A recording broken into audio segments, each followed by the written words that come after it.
នេះគឺកសិករឆាលីមួយទៀតហើយបងប្អូនបាទ006បាទ006នេះគឺយើងប្រើនៅពេលណាបាទយើងប្រើនៅពេលដែលស្រូវរបស់យើងមានអាយុចាប់ពីតុង60ថ្ងៃបាទ60ថ្ងៃទៅអញ្ចឹងណាហ្នឹងហើយបើយើងស្រួលនៅចំណាំគឺនៅពេលដែលស្រូវយើងដាក់ទឹកដោះ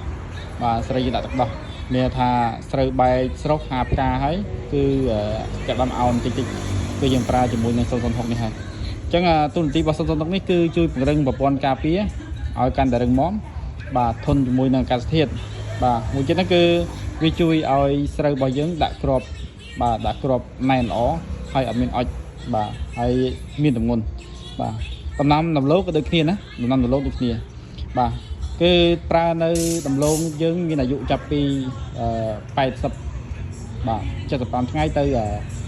85ថ្ងៃបាទយើងប្រើ006នេះបូកជាមួយ13046មកកញ្ចប់ទៀតគេប្រើ2មុខបញ្ចូលគ្នាបាទធ្វើឲ្យដំឡូងរបស់យើងដាក់ម្សៅណែនល្អ